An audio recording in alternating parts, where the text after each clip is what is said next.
I know that you said that it was about halfway when you're getting your college degree and you decided to go into journalism. That's what you really wanted to do.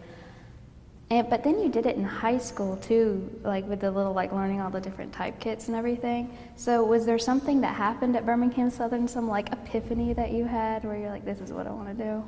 I probably realized that my transcript wasn't going to get me into law school.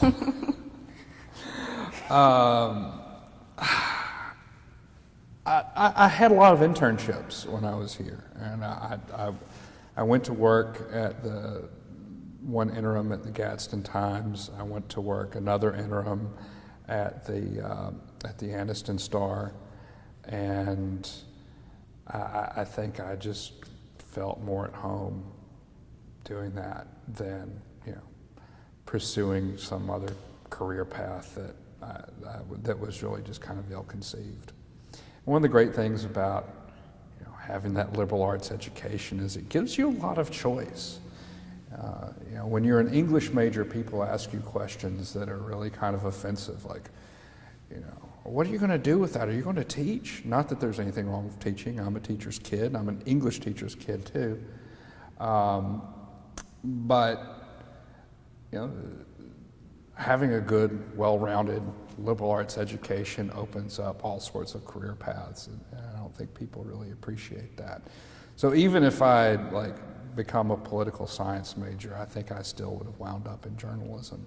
So you think really whatever you majored in, because you had that nice splattering of classes, you probably would have ended up in the same place? Yeah, absolutely. And one of the nicer things about, one of the more surprising things about the education I got here is how those little core requirement classes that I had to take sneak up on you, 15 years later and wind up being something really important in a story that you're writing.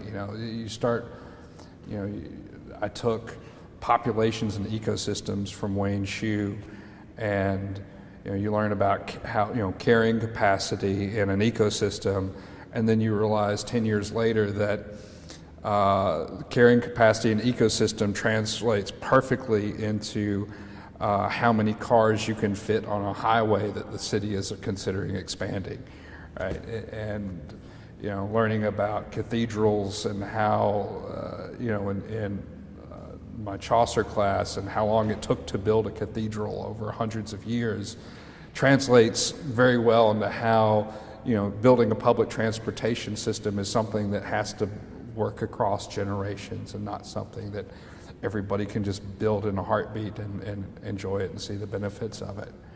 I think it prepares you to use that line that General Krulak always liked to say, a good liberal arts education prepares you for the unexpected.